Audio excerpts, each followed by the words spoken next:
ಸಂಸ್ಥೆಯವರು ಅಧಿಕಾರಿಗಳು ತನಿಖೆ ಮಾಡ್ತಾರೆ. ಚೆಕ್ ಮಾಡಿ, ನೀವು ಚೆಕ್ ಮಾಡಿ, ಅದಕ್ಕೆ ನೀವು ಚೆಕ್ ಮಾಡಿ. ಈಗ ಯಾರು ಅಧಿಕಾರಿ DC ಗೆ ಕೊಡಲಿ, ಇಲ್ಲ ಲೋಕಾಯುಕ್ತಗೆ ಕೊಡಲಿ, ಯಾರು ಬೇಕಾದರೂ ಚೆಕ್ ಮಾಡಲಿ. ಈಗ ಸುಮ್ಮನೆ ಯಾವುದೋ ಇವರಿಗೆ ರಾಜಕೀಯವಾಗಿ ತೀಟೆಗಳು ತೀರಿಸ್ಕೊಳ್ಳೋಕ್ಕೆ ಇಲ್ಲ ಸಲ್ಲದೆ ಇರೋದು, ಅದಕ್ಕೂ ನಾನು ಮಂತ್ರಿ ಆಗಿರೋದಕ್ಕೂ ಯಾವುದೂ ಸಂಬಂಧನೇ ಇಲ್ಲ. ಚೆಕ್ ಮಾಡಲಿ, ಲೋಕಾಯುಕ್ತಗೆ ಕೊಡಲಿ ಬಿಡಿ. ಲೋಕಾಯುಕ್ತಗೆ ಕೊಟ್ಟು ಅವರು ತನಿಖೆ ಮಾಡ್ತಾರಲ್ಲ, ನಿಷ್ಪಕ್ಷಪಾತವಾಗಿ ಸ್ವತಂತ್ರ ತನಿಖಾ ಸಂಸ್ಥೆ ಇದೆ, ಅವರಿಗೆ ಕೊಟ್ಟು ತನಿಖೆ ಮಾಡಿಸ್ಲಿ. ಏನಾದರೂ ಸತ್ಯಾಂಶ ಬಂದರೆ ಅದಕ್ಕೆ ಎಲ್ಲರೂ ತಲೆ ಬಾಗಬೇಕಾಗುತ್ತೆ. ನಾನು ಮಂತ್ರಿ ಆಗಿದ್ದರೂ ಕೂಡ ತಲೆ ಬಾಗಬೇಕಾಗುತ್ತೆ. ಕೊಡಲಿ, DC ಅವ್ರಿಗೆ ಕೊಟ್ಟು ಎನ್ಕ್ವೈರಿ ಮಾಡೋಕ್ಕೆ ಹೇಳಲಿ, DC ಅವ್ರು ಮಾಡ್ತಾರೆ. ನಾನು ಯಾಕೆಂದರೆ ನಾವು ಮಂತ್ರಿ ಆಗಿದ್ಕೊಂಡು ನಾವೇ ತನಿಖೆ ಮಾಡ್ತೀವಿ ಅಂದರೆ ನೀವು ಅದಕ್ಕೂ ಇನ್ನೊಂದು ಥರ ಹೇಳ್ತೀರಾ. ಅದಕ್ಕೆ ನೇರವಾಗಿ ಹಿಂಗೆ ಸುತ್ತಿ ಬಳಸಿ ಯಾಕೆ? ಸ್ವತಂತ್ರ ತನಿಖಾ ಸಂಸ್ಥೆ ಲೋಕಾಯುಕ್ತದವರಿದ್ದಾರೆ, ಅವರು ತನಿಖೆ ಮಾಡಲಿ ಅಂತ ಯಾಕೆ ಹೇಳಿದೆ ಅಂದರೆ, ನಾನು ನಿಮಗೆ ಸರ್ಕಾರದಿಂದ ತನಿಖೆ ಮಾಡಿಸ್ತೀನಿ ಅಂದರೆ ನೀವು ಮಂತ್ರಿ ಅಂತ ಹೇಳ್ತೀರಿ. ಯಾಕೆ ಬೇಕು? ಯಾವುದೋ ಪಿತ್ರಾರ್ಜಿತ ಆಸ್ತಿ ಇದು, ಯಾವುದೋ ಕಾಲದಿಂದ ನಮಗೆ ಬಂದಿರೋದು. ನಮ್ಮ ತಾತ ಅವರು ಖರೀದಿ ಮಾಡಿ ಅವರಿಂದ ನಮಗೆ ಭಾಗವಾಗಿ ಬಂದಿರತಕ್ಕಂಥ ಜಮೀನು.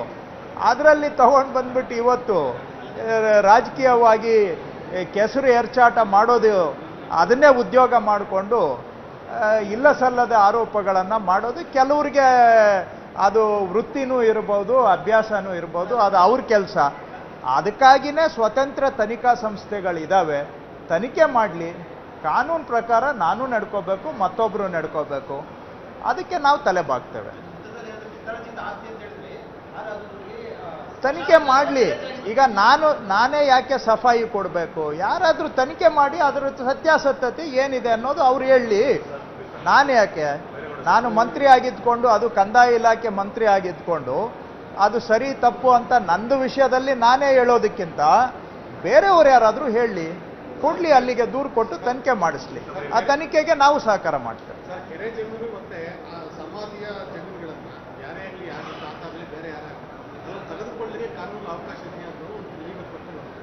ತನಿಖೆ ಮಾಡಲಿ, ಆಮೇಲೆ ತಾನೇ ಪ್ರಶ್ನೆ. ಅವ್ರು ಏನು ಬೇಕೋ ಹೇಳ್ತಾರೆ.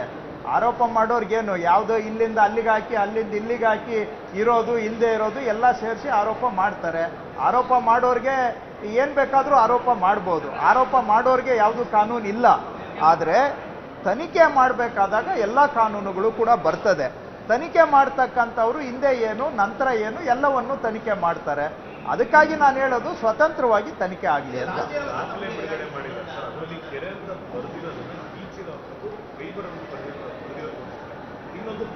ನೋಡಿ, ಕೈ ಬರಹ ಪಾಣಿ ಇದ್ದಿದ್ದು 2000 ಇಸ್ವಿಗೆ ಮೊದಲು, 2000 ಇಸ್ವಿಗಿಂತ ಮೊದಲು ಕೈ ಬರಹ ಪಾಣಿ ಇದ್ದಿದ್ದು. ಸೊ ಆವಾಗ ಏನಾಗಿದೆ ಅನ್ನೋದು ಕೂಡ ದಾಖಲೆಗಳು ತೆಗೆದು ನೋಡಬೇಕು. ದಾಖಲೆ ತೆಗೆದು ನೋಡಿದ ಮೇಲೆ ಗೊತ್ತಾಗುತ್ತೆ ಏನಾಗಿದೆ, ಏನು ಸರಿಯಾಗಿದೆಯಾ, ತಪ್ಪಾಗಿದೆಯಾ, ಎಲ್ಲವೂ ತನಿಖೆ ಆಗಲಿ ಅಂತ ಹೇಳ್ತಾ ಇದ್ದೀನಿ ಅಷ್ಟೇ. ನಾವು ಅದಕ್ಕೆ ತನಿಖೆಗೆ ನಾವು ಯಾಕೆ ಎರಡನೇ ಬಾರಿ ಯೋಚನೆ ಮಾಡಬೇಕು? ಸೆಕೆಂಡು ಯೋಚನೆ ಮಾಡೋದು ಯಾಕೆ? ಏನಿದ್ರೆ ಅದು ತನಿಖೆ ಆಗಲಿ. ಕಾನೂನು ನಮಗೆಲ್ಲರಿಗೂ ಮೇಲೆ ಇರ್ತಕ್ಕಂಥದ್ದು, ಕಾನೂನು ಕೆಳಗೆ ನಾವಿರೋರು. ಕಾನೂನು ಪ್ರಕಾರ ಏನೇ ಇದ್ರೂ ಅದಕ್ಕೆ ನಾವು ತಲೆ ಬಾಗ್ತೇವೆ. ಅಷ್ಟೇ ನಮ್ಮ ಸ್ಟ್ಯಾಂಡ್. ತನಿಖೆ ಆಗಲಿ ಅಂತ ಅಷ್ಟೇ ಹೇಳ್ತಾ ಇದ್ದೇವೆ.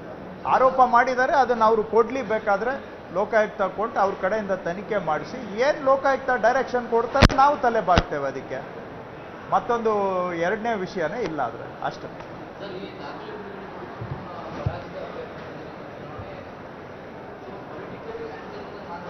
ಅಲ್ಲ ನೋಡಿ, ಇದು ರಾಜಕೀಯ ಪ್ರೇರಿತಾನೆ. ಇದರಲ್ಲಿ ಇನ್ನೇನಿದೆ? ರಾಜಕೀಯ ಪ್ರೇರಿತ ಕೆಸರೇರ್ಚುವಂಥ ಕೆಲಸ, ಒಬ್ಬರ ಮೇಲೆ ಕಲ್ಲು ಹಾಕೋದು ಭಾಳ ಸಲೀಸು. ಏನೋ ಅಷ್ಟೋ ಇಷ್ಟೋ ಕೆಲಸ ಮಾಡ್ತಾ ಇದ್ದೀವಿ ಅಂತೇಳಿ ಅವ್ರಿಗೆ ಸಹಿಸೋದಕ್ಕೆ ಆಗೋದಿಲ್ಲ. ಅದಕ್ಕೆ ಕೆಸರೆರ್ಚಾಟ ಮಾಡ್ತಕ್ಕಂಥದ್ದು ರಾಜಕೀಯದಲ್ಲಿ ಸರ್ವೇ ಸಾಮಾನ್ಯ. ಅದಕ್ಕಾಗಿ ಈಗ ಅವರು ರಾಜಕೀಯವಾಗಿ ಮಾತಾಡ್ತಾರೆ ಅಂತ ನಾನು ಯಾಕೆ ರಾಜಕೀಯವಾಗಿ ಇಳಿಬೇಕು? ಅವ್ರ ಲೆವೆಲ್ಗೆ ನಾವು ಇಳಿಯೋಕ್ಕಾಗೋದಿಲ್ಲ. ಅವ್ರಿಗೇನಿದೆ? ಅವರಿಗೆ ಯಾವುದೂ ಇಲ್ಲ. ನಾವು ಸಾರ್ವಜನಿಕ ಜೀವನದಲ್ಲಿ ತಲೆ ಎತ್ಕೊಂಡು ಬದುಕ್ತಾ ಇದ್ದೇವೆ. ನಮ್ಮ ರೆಪ್ಯುಟೇಷನನ್ನು ಹಾಳು ಮಾಡಬೇಕು ಅಂತ ಈ ಥರ ಎಲ್ಲ ಮಾಡ್ತಾರೆ. ಹಾಗಾಗಿ ಏನೇ ಇರಲಿ, ತನಿಖೆ ಆದರೆ ಸತ್ಯ ಹೊರಗೆ ಬರ್ತದೆ. ಆ ಸತ್ಯಕ್ಕೆ ನಾವು ತಲೆ ಬಾಗಬೇಕಾಗುತ್ತೆ ಅಷ್ಟೇ.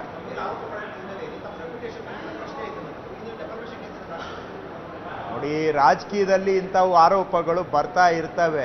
ಆ ಮಟ್ಟಕ್ಕೆ ಈಗ ಸತ್ಯ ಹೊರಗೆ ಬರಲಿ, ಆಮೇಲೆ ಉಳಿದಿದ್ದು ಮಾತಾಡೋಣ. ಡೆಫಮೇಷನ್ ಹೌದಾ ಇಲ್ಲವಾ? ನೋಡಿ, ಸಾರ್ವಜನಿಕ ಜೀವನದಲ್ಲಿ ಜನಕ್ಕೆ ಸತ್ಯ ಗೊತ್ತಾಗಬೇಕು, ನಮ್ಮದು ಗೊತ್ತಾಗಬೇಕು, ಇನ್ನೊಬ್ಬರದು ಗೊತ್ತಾಗಬೇಕು. ಆ ಸತ್ಯ ಹೊರಗಡೆ ಬರಲಿ, ಆಮೇಲೆ ಸತ್ಯನೇ ಎಲ್ಲ ಪ್ರಶ್ನೆಗಳಿಗೆ ಉತ್ತರ ಕೊಡುತ್ತೆ ಅಂತ ನಾನು ನಂಬಿದ್ದೇನೆ. ಅಷ್ಟಕ್ಕೆ ನಾನು ಸ್ಟಿಕ್ ಆಗ್ತೇನೆ ಅಷ್ಟೇ.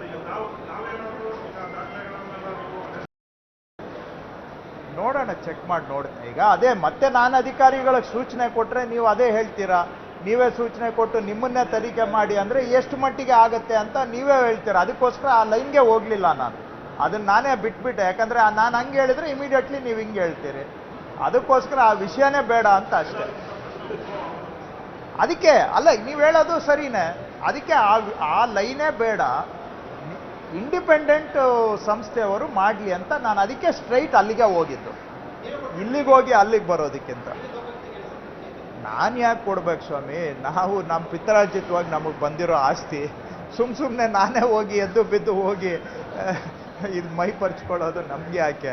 ಅವ್ರು ಏನೋ ಪಾಪ ಭಾಳ ಏನೋ ಇದರಲ್ಲಿ ಏನೋ ಮಾಡಿಬಿಟ್ಟಿದ್ದೀವಿ ಅಂತ. ಯಾವಾಗೋ ನೀವು 78ನೇ ಇಸ್ವಿ ಅಂತ ಹೇಳ್ತೀರಾ. 78ನೇ ಇಸ್ವಿಯಲ್ಲಿ ನನಗೆ 5 ವರ್ಷ ವಯಸ್ಸು.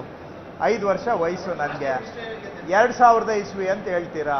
2000 ಇಸ್ವಿಯಲ್ಲಿ ನಾನು ಈ ದೇಶದಲ್ಲಿ ಇರಲಿಲ್ಲ. ಹಿಂಗೆಲ್ಲ ಇದೆ. ಸೊ ಹಾಗಾಗಿ ಇವಾಗ ಅದನ್ನೆಲ್ಲ ಹುಡುಕೊಂಡು ಬಂದು ನನ್ನ ಮೇಲೆ ಕೆಸರು ಎರಚಕ್ಕೆ ಏನೇನೋ ಮಾಡ್ತಾರೆ. ರಾಜಕೀಯದಲ್ಲಿ ಒಂದು ಘನತೆ, ಗೌರವ ಒಂದು ಇರಬೇಕು, ಒಂದು ಲೆವೆಲ್ಗೆ ಮೇಲೆ ಇರಬೇಕು. ಆದರೆ ಅವರು ಅದಕ್ಕಿಂತ ಕೆಳಗಡೆ ಹೋಗ್ತೀವಿ ಅಂತ ಹೇಳಿದ್ರೆ ಹೋಗಬಾರ್ದು ಅಂತ ನಾವು ಹೇಳೋಕ್ಕಾಗತ್ತಾ? ಅವ್ರ ಕೆಲಸ ಅವ್ರು ಮಾಡ್ತಾರೆ, ನಮ್ಮ ಕೆಲಸ ನಾವು ಮಾಡ್ತೀವಿ. ಕಾನೂನು, ಸತ್ಯ ಎಲ್ಲದಕ್ಕೂ ಉತ್ತರ ಕೊಡುತ್ತೆ. ನಿರ್ಭೀತ, ನಿಷ್ಪಕ್ಷಪಾತ, ವಿಶ್ವಾಸಾರ್ಹ ಸುದ್ದಿಗಳಿಗೆ ಮತ್ತೊಂದು ಹೆಸರಾಗಿರೋ ನ್ಯೂಸ್ 18 ಕನ್ನಡ ಈಗ ಆಪ್ನಲ್ಲೂ ಲಭ್ಯ ಇದೆ. ದಯವಿಟ್ಟು ಇಲ್ಲಿರೋ QR ಕೋಡ್ ಅನ್ನ ಸ್ಕ್ಯಾನ್ ಮಾಡಿಕೊಂಡು ಆಪ್ ಡೌನ್ಲೋಡ್ ಮಾಡೋದಕ್ಕೆ ಮರಿಬೇಡಿ. ನಿಮ್ಮ ಬೆಂಬಲ ಹೀಗೆ ಸದಾ ನಮ್ಮೊಂದಿಗಿರಲಿ. ಧನ್ಯವಾದ.